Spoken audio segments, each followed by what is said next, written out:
Modibo Keïta fait sans aucun doute partie des grandes étoiles que l'Afrique a connues. Avec toutes les pressions auxquelles le Mali était assujetti, ce qu'il a réalisé dans ce pays relève à la limite du miracle. Cependant, il a dû faire face à l'opposition de la France et de ses alliés. Et comme tout grand leader africain de son temps, il a malheureusement été trahi par l'un de ses compatriotes et a fini par être assassiné. Cette vidéo retrace le parcours d'un véritable digne fils de l'Afrique. Son histoire est vraiment fascinante et inspirante. Je vous prie alors de rester scotché jusqu'à la fin. L'histoire de Modibo Keïta, c'est maintenant. Avant de plonger pleinement dans l'histoire de Modibo Keïta, j'aimerais d'abord, avec votre permission, bien définir le contexte historique. Entre le 4e et le 16e siècle, le territoire actuel du Mali fait partie de plusieurs puissants empires d'Afrique de l'Ouest, tels que l'empire du Ghana, l'empire du Mali et l'empire Songhai qui domine le commerce transsaharien de l'époque. Lors du partage européen de l'Afrique au 19e siècle, la région est colonisée par l'empire colonial français et devient connue sous le nom de Soudan français. Lors du référendum du 28 septembre 1958, les électeurs du Soudan français votent massivement en faveur de la création de la République soudanaise au sein de la communauté française. À la fin de cette année 1958, le Dahomey, la Haute-Volta, le Sénégal et la République soudanaise se regroupent et forment la Fédération du Mali. Mais au début de l'année 1959, le Dahomey et la Haute-Volta quittent la Fédération. Le Sénégal et la République soudanaise restent unis et le 4 avril 1959, ils écrivent la constitution de la nouvelle Fédération du Mali qui accède à l'indépendance le 20 juin 1960. Le 20 août 1960, 2 mois seulement après le départ de la puissance coloniale, le Sénégal sous la direction de Léopold Sédar Senghor se retire de la Fédération du Mali et proclame son indépendance. Le 22 septembre 1960, la République soudanaise déclare également son indépendance. Elle devient la République du Mali et le président de la République est Modibo Keïta. Modibo Keïta naît le 4 juin 1915 à Bamako Koura, un quartier de Bamako, alors capitale du Soudan français. Fils de Daba et de Fatoumata Kamara, il appartient à une famille malinké. De 1925 à 1931, il fréquente l'école primaire de Bamako. En 1931, il entre à l'école primaire supérieure Terrasson de Fougères, actuel lycée Askia Mohamed.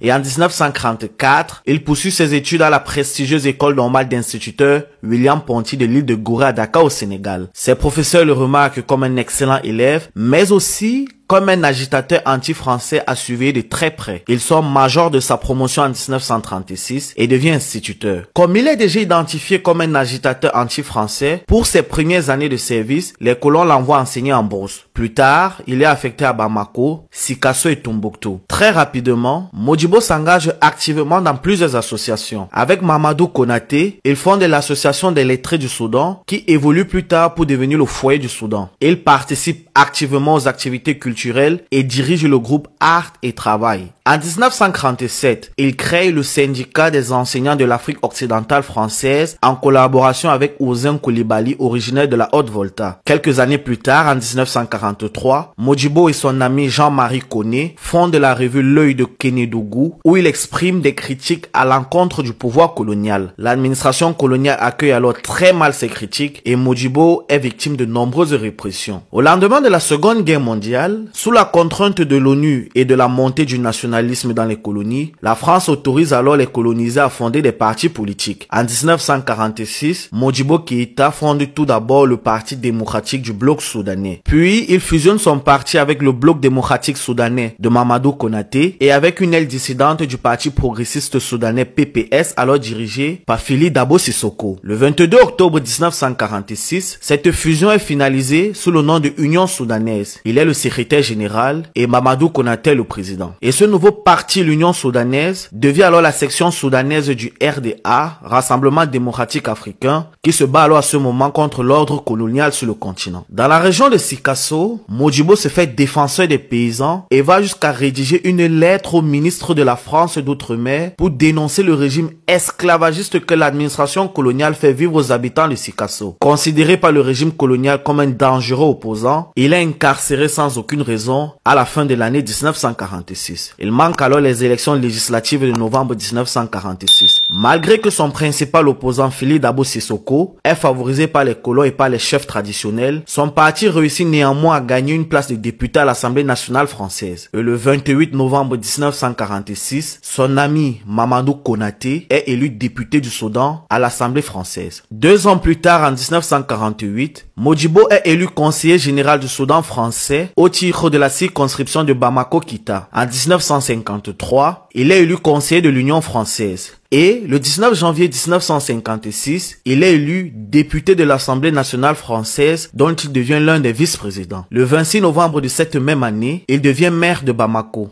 L'année suivante, il siège 2 fois comme secrétaire d'État dans le gouvernement français de la 4e République. Il est tout d'abord secrétaire d'État à la France d'outre-mer du gouvernement Maurice Bourgès-Monory, puis il est secrétaire d'État à la présidence du conseil du gouvernement Félix Gaillard. Malgré toutes ces nominations, il continue à faire des critiques très pointues aux administrations coloniales en Afrique. Et au sein du RDA, il exprime son panafricanisme en évoquant la création d'une fédération. En effet, à partir de 1957, Modibo défend l'idée selon laquelle les pays doivent s'unir pour une Afrique forte qui pourrait réclamer son indépendance et devenir aussi une puissance mondiale. Il mentionne cependant que chaque pays n'a pas un grand nombre d'intellectuels et que l'union permettrait le rassemblement de tous ces cadres de chaque entité pour diriger un seul État. Certains sont favorables à son idée et d'autres s'opposent fermement. La principale difficulté que,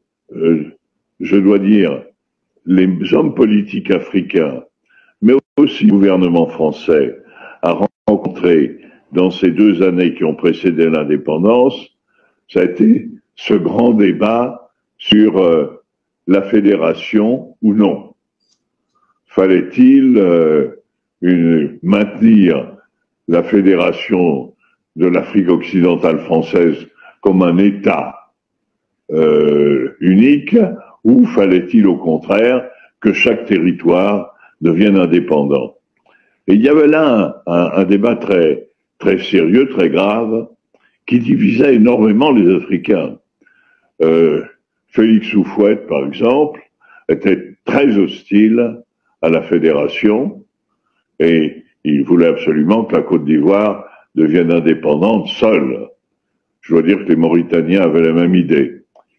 Alors au contraire, Modibo Keïta et à l'époque, Léopold Senghor étaient favorables, eux, à la fédération. Pour un petit zoom sur la situation, après l'adoption de la loi cadre de fer, le débat sur le fédéralisme divise la classe politique africaine. Lors du congrès du Rassemblement démocratique africain RDA au collège technique de Bamako du 25 au 30 septembre 1957, Félix Houphouët-Boigny et la section ivoirienne du parti prônent l'indépendance de chaque pays africain vis-à-vis des autres, s'opposant ainsi au fédéralisme proposé par Modibo Keïta. Le 15 février 1958, certains partis africains réunis à Paris au Palais Bourbon décident de ne pas se rassembler sous la bannière du RDA. À Dakar le 28 mars suivant, ils fondent le parti du regroupement africain PRA en opposition au RDA. Ils prônent alors une unité fédérale africaine et provoquent ainsi la colère de la Côte d'Ivoire. 2 mois plus tard, en mai 1958 en France, Charles de Gaulle revient au pouvoir et en collaboration avec Félix Houphouët-Boigny, il met sur pied son projet de communauté française qui unifierait la France et ses anciennes colonies. Cependant, cette initiative ne répond pas complètement aux aspirations des nationalistes africains comme Sékou Touré qui exigent une indépendance totale et immédiate. Elle ne répond pas aussi aux aspirations du panafricain Modibo Keïta qui aimerait accéder à l'indépendance progressivement dans la communauté mais qui veut surtout une fédération de tous les pays de l'Afrique occidentale française. Son plus grand projet est l'unité africaine. Modibo exprime alors ses revendications lors du congrès du nouveau parti, le PRA, tenu du 25 au 27 juillet 1958 au Centre international Oun-Africa de Cotonou. Après avoir exprimé ses revendications à De Gaulle aussi, le dirigeant français lui promet alors qu'en acceptant la communauté, les territoires ont toujours le libre choix de former une fédération. C'est ainsi que le 28 septembre 1958, Modibo Keïta vote oui pour la communauté française. Le mois suivant, lors de la conférence de Bamako du 29 au 30 décembre 1958, initié par Modibo Keïta et Gabriel Darboussier, les délégués du Sénégal, du Soudan français, de la Haute-Volta et du Dahomey établissent les fondations de la Fédération du Mali. Cette initiative est suivie le 14 janvier 1959 par la réunion de l'Assemblée constituante de la nouvelle fédération. Modibo Keïta est désigné président du gouvernement de la fédération et le voltaïque Maurice Yaméogo est l'un des vice-présidents. Présentée par Doudou Thiam, la constitution de la fédération est unanimement approuvée par les 44 délégués des 4 États le 17 janvier 1959. Cependant, les Soudanais et les Sénégalais la ratifient les 21 et 22 janvier 1959, car la Haute-Volta et le Dahomey se retirent, influencés par la France et la Côte d'Ivoire, qui collaborent avec eux pour former le Conseil de l'Entente, qui n'a aucune finalité politique. Le 4 avril de cette même année, Léopold Sédar Senghor dirige l'Assemblée fédérale du Mali, qui apporte des modifications à la Constitution fédérale. L'Assemblée désigne Modibo Keïta, président du gouvernement de la Fédération du Mali, et le Sénégalais Mamadou Dia est vice-président et ministre de la Défense. Ce gouvernement est constitué le 15 avril avec 4 ministres représentants chacun des 2 pays membres.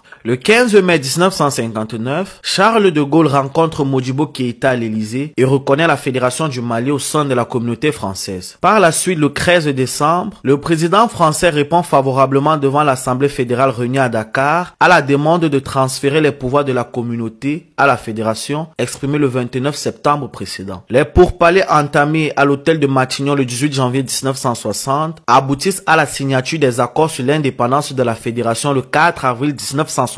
Celle-ci est officiellement proclamée le 20 juin 1960 à minuit par le président de l'Assemblée fédérale, Léopold Sédar Senghor. Mais cette fédération, qui pourtant est une très bonne initiative, va très vite éclater. Modibo Keïta, en initiant la Fédération du Mali, contredit une ligne politique française, car les Français veulent balkaniser l'Afrique, et la Fédération du Mali va à contre-courant de cette politique de balkanisation. Par rapport à la guerre d'Algérie, Modibo, président du gouvernement de la Fédération, a une position bien tranchée en faveur de la libération de l'Algérie. Et directement au lendemain de l'indépendance, il prône déjà à la tête de la fédération une monnaie commune africaine pour tous les pays de l'Afrique de l'Ouest, ce qui est encore tout l'opposé de la politique monétaire française avec le franc CFA. La Fédération du Mali devient alors dangereuse pour la France gaulliste, cette France qui est alors malheureusement très proche de Léopold Sédar Senghor. Les gaullistes encore présents à Dakar commencent alors à monter Senghor contre Modibo Keïta. Pour des raisons politiques et en présence de ministres sénégalais, Modibo Keïta destitue Mamadou Dia de son poste de ministre de la Défense, mais le garde toujours comme vice-président du gouvernement. Senghor et Dia, alors déjà influencés par la France, accueillent cette destitution de Dia comme une tentative de coup d'État. Modibo, connaissant déjà l'état d'esprit des Sénégalais, le 18 août 1960, il ordonne au colonel Soumaré, chef des forces armées, de mobiliser les unités de l'armée de la Fédération malienne à Podor et à Biknoma au Sénégal pour assurer la sécurité et pour empêcher une possible sécession des Sénégalais. Avec ces mouvements militaires, les doutes des Sénégalais se renforcent. Dans la nuit du 19 au 20 août 1960, Dia et Senghor, redoutant un possible coup d'État des Soudanais, regroupent tous les députés sénégalais, déclarent l'état d'urgence dans le pays et votent aussi l'indépendance immédiate du Sénégal avec pour président Léopold Sédar Senghor. Le 20 août 1960 marque alors la fin de la Fédération du Mali. Par la suite, le président Senghor sollicite l'aide des Français encore présents à Dakar. C'est ainsi que le colonel français Pierre procède à l'arrestation de Modibo Keïta et de ses camarades, alors encore présents à Dakar. Modibo Keïta écrit une lettre à Senghor dans laquelle il lui demande comment aurait-il pu commettre un coup d'État contre lui-même, car il est le président de la Fédération. Senghor ne donne aucune réponse à Modibo. Cependant, au Soudan, l'arrestation de Modibo Keïta provoque une immense agitation. Les masses se mobilisent alors pour aller libérer Modibo Keïta et ses compagnons. Face à l'ampleur de ce soulèvement populaire et pour éviter toute effusion de sang, Senghor décide de conduire Modibo Keïta et ses camarades à la frontière. De retour à Bamako, Modibo Keïta est accueilli en héros. Il se met alors directement au travail. Il rédige la Constitution et œuvrant pour l'unité africaine, il inclut dans la Constitution la possibilité pour le Mali de perdre totalement sa souveraineté en faveur de la création des États-Unis d'Afrique. Il met en place certaines institutions de l'État et le 22 septembre 1960, il proclame l'indépendance de la République soudanaise qui est renommée République du Mali. Sur le plan géographique, le pays partage alors ses frontières avec la Mauritanie à l'ouest, l'Algérie au nord et nord-est, le Niger à l'est, le Burkina Faso au sud, la Guinée et la Côte d'Ivoire au sud-ouest et le Sénégal au sud-ouest. En raison de cette position géographique particulière, le Mali est souvent considéré comme le centre de l'Afrique de l'Ouest. Cependant, cette localisation implique également l'absence d'accès direct à la mer, obligeant alors le pays à utiliser les ports des pays voisins pour le commerce international tels que le port de Dakar ou le port d'Abidjan. Ce facteur est crucial pour comprendre une partie des événements qui suivent. Bon, à la tête du pays, M. Keïta aligne une politique calquée sur le modèle soviétique, mais l'adapte bien cependant aux réalités maliennes. Il fait fusionner tous les partis politiques dans le pays pour la formation d'un parti politique uni. Pendant que sa volonté est exécutée, un homme s'oppose à cette idée. Il s'agit de Philippe Dabo Sissoko, très proche de la France et qui serait un franc-maçon selon le journaliste Claude Vautier, spécialiste des questions africaines. Modibo combat le néocolonialisme et très vite,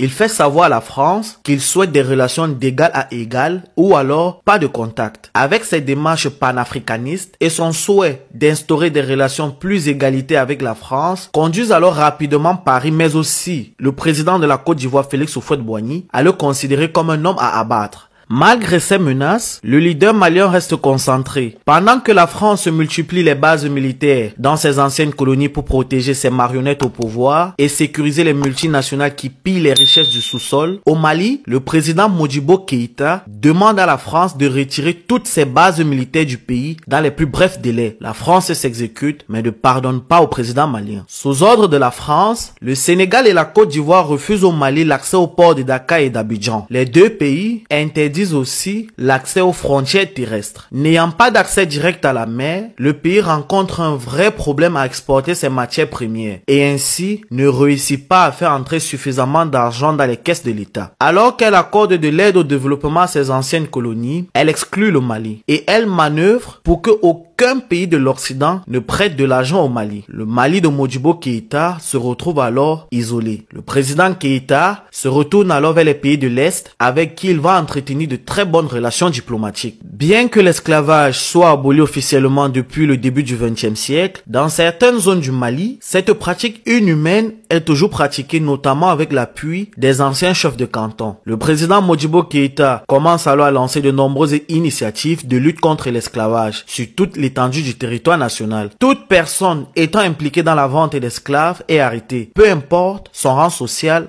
ou sa couleur de peau. L'unité africaine, son plus grand souhait, il ne peut se permettre d'avoir des relations tendues avec les pays voisins. Il se rapproche alors de la Côte d'Ivoire et du Sénégal pour un accord de paix et d'aide mutuelle. Sur le continent, il noue des amitiés avec Sékou Touré de Guinée, Kwame Nkrumah du Ghana, Gabel Abdel Nasser d'Égypte, Mohamed Sen du Maroc et Ahmed Ben Bella d'Algérie. Et malgré qu'il est taxé de communiste en cette période de guerre froide, il est cependant un partisan du non-alignement. Et il défend les mouvements nationalistes sur le continent, comme le Front de Libération Nationale FLN, qui est en train de mener la guerre d'indépendance de l'Algérie contre la France coloniale. Dans le pays, le commerce est dominé par des sociétés commerciales privées, notamment françaises et libano-syriennes, qui se replient essentiellement sur les grandes villes et la capitale plus particulièrement. La distribution des marchandises de première nécessité n'est pas alors équitable à l'intérieur du pays. Pour assurer un ravitaillement sur l'ensemble du territoire national de produits essentiels comme le sucre, le sel, le savon, le lait, les allumettes, le riz, etc., le président Modibo Keïta et ses compagnons mettent alors sur place la Somiex, société malienne d'import-export qui ravitaille en produits de première nécessité tous les Maliens sur l'ensemble du territoire national et au même prix de Kidal à Kayes. On achète le savon au même prix, le riz au même prix, l'huile au même prix, le sucre au même prix, etc. L'agriculture étant la principale activité de la population active, il assoit le développement économique sur l'agriculture en accordant des subventions aux agriculteurs. Il met aussi sur pied l'UPR, une institution pour former les agriculteurs aux nouvelles méthodes agricoles. Et c'est cette structure qui va former les premiers ingénieurs agronomes du Mali. Tous les pays dont les besoins sont satisfaits essentiellement par l'apport de l'extérieur ne peuvent jamais être indépendants indépendant. Voilà ce que Modibo Keïta a compris et il lance alors le 18 octobre 1961, à travers ce qu'il appelle le plan quinquennal, un nombre de projets afin de satisfaire les besoins internes du pays. Il fonde la Société des conserves du Mali Socoma, la Société d'exploitation des produits oléagineux du Mali CEPOM, la Société nationale de recherche et d'exploitation minière SONAREM, l'Office cinématographique national du Mali OCINAM, la Société de construction radioélectrique du Mali SOCORAM. Il construit la sucrerie de Dougabougou, l'huilerie et la savonnerie de Koulikoro, la compagnie malienne du textile Comatex, la Société nationale de tabac et allumettes du Mali, la Sonatam, la Société malienne des boissons gazeuses Somalibo, la Société des ciments du Mali Socima, la Société malienne des plastiques, la Somapla, la Société malienne de fabrication d'articles métalliques, la Somafam, l'industrie malienne du cycle IMACI, la Banque de développement du Mali BDM et sous fond de l'UNICEF, il construit l'Union laitière de Bamako. Ces industries sont donc là pour transformer une partie de ce qui est produit sur le plan agricole, pour combler les besoins de première nécessité et pour donner du travail aux Maliens. Il fonde aussi l'OPAM, une société d'État qui se charge de la commercialisation des produits de ces industries. On note également la création de plusieurs structures qui répondent aux besoins essentiels de la population, 10 hôpitaux, 300 dispensaires, 45 centres médicaux, 60 maternités, une pharmacie populaire avec des succursales dans toutes les grandes villes et dans tous les villages, 5 écoles de formation de personnel de la santé et 4 écoles d'enseignement supérieur, l'ENA, l'ENSUP, l'ENI, l'ENIA sont créées. De nombreuses écoles primaires sont construites et plusieurs lycées dont les plus connus, le lycée de Bamako, le lycée des jeunes filles de Bamako, le lycée technique, le lycée Prosper Camara, le lycée de Banankoro, le lycée de Sévaré et le lycée de Markala. Le président Modibo Keïta comprend aussi très vite l'importance de la culture dans la vie d'un peuple. Il réunit les musiciens à travers le ministère de la Culture et leur demande de développer la musique malienne. Un autre objectif du président est bien évidemment de mettre en valeur la culture malienne. Ainsi, des formations nationales comme l'ensemble instrumental national, l'orchestre national formation A et B, les ballets maliens et la semaine de la jeunesse font leur apparition. Il crée aussi l'Institut national des arts pour former des jeunes intellectuels dans le cadre de la musique malienne. Déterminé à décoloniser les mentalités et au regard de ce qui se passe dans d'autres pays, il comprend très vite que le système néocolonial du français passe aussi par l'éducation. Il supprime alors de nombreux manuels français et introduit l'histoire et la géographie africaine dans les programmes scolaires. Il va réussir à faire passer le taux de scolarisation de 7 à 25%. Bien évidemment, la France n'aime pas son régime socialiste et ses rapports avec les pays de l'Est. Mais à chaque fois que Modibo Keïta a l'occasion, il rappelle qu'il n'a de compte à rendre qu'au peuple malien et que ses principaux combats sont la décolonisation et l'unité africaine. Et pour mieux affirmer la souveraineté nationale, le 1er juillet 1962, le franc malien est créé et le pays quitte officiellement la zone franc. La principale opposition qui a avec elle certains commerçants accueille très mal la nouvelle et critique la nouvelle réforme monétaire. Le 20 juillet 1962, les dirigeants du PSP appellent les commerçants à manifester leur hostilité à la réforme monétaire. Des manifestants avec des pancartes se dirigent vers le commissariat du 1er arrondissement et l'ambassade de France en scandant « À bas le franc malien, à bas Modibo, vive le général de Gaulle ». À la suite de ces manifestations, les responsables de l'opposition, Fili Dabo Sissoko, Hamadou Ndjiko et Kassoum Touré, sont arrêtés, jugés et condamnés à la peine de mort pour tentative de déstabilisation de l'État. Les peines sont commises plus tard en prison à perpétuité par Modibo Keïta. L'année suivante, en 1963, le président Keïta est l'un des principaux artisans de la création de l'Organisation de l'Unité africaine et il est même l'un des rédacteurs de la charte de l'organisation. Sur chaque situation tendue sur laquelle il a appelé à se prononcer, il se positionne toujours pour un dialogue, pour la recherche de la paix. Et en cette année de 1963, il reçoit le prix Staline pour la paix. L'année suivante, en 1964, il invite à Bamako le roi du Maroc et le président algérien pour mettre fin à la guerre des sables qui oppose les deux pays depuis 4 mois. Et c'est ainsi que le 20 février 1964, un accord de paix est trouvé entre le Maroc et l'Algérie. En août 1964, le premier ministre du Congo, Moïse Tshombe, l'un des assassins de Patrice Lumumba, expulse près de 15 000 Maliens de Léopoldville, l'actuel Kinshasa. De retour au Mali, le président œuvre pour leur réinsertion. Il offre des emplois. Les femmes enceintes ou mères célibataires reçoivent des logements et d'autres reçoivent des champs pour commencer l'agriculture. Mais voilà, comme aucun régime n'est jamais parfait, certaines personnes du gouvernement de Keïta commencent à détourner de l'argent et bien qu'informé, le président Keïta ne prend pas de mesures. Par ailleurs, certaines industries rencontrent de problèmes techniques et l'absence de techniciens qualifiés pour réparer les machines entraîne l'arrêt de plusieurs d'entre elles pendant des mois. En conséquence, des milliers d'ouvriers se retrouvent au chômage du jour au lendemain, provoquant alors une dégradation de l'économie. Dans cette atmosphère tendue, des clans se forment au sein du parti au pouvoir et le président reçoit des conseils et rapports contradictoires, ce qui l'empêche alors de prendre de bonnes décisions. Une partie de la population commence alors à critiquer sévèrement le régime de Modibo Keïta. En 1966 au Ghana, son ami et panafricaniste Kwame Nkrumah est renversé par ses compatriotes avec l'aide de la CIA. En Guinée, son ami Sékou Touré est la cible de nombreux complots initiés par la France avec l'aide de l'opposition guinéenne. Ces événements poussent le leader malien à durcir son régime. Ainsi, le 1er mars 1966, il crée le Communauté nationale de défense de la Révolution, CNDR, doté de plein pouvoir et d'une milice chargée d'arrêter toute personne suspectée de vouloir renverser Modibo Keïta. Dans cette atmosphère un peu particulière, certains proches du président quittent le pays et commencent à critiquer le régime en le traitant de semi-dictatorial. Par ailleurs, certaines personnalités du régime commencent aussi à afficher des richesses dont les origines sont très douteuses.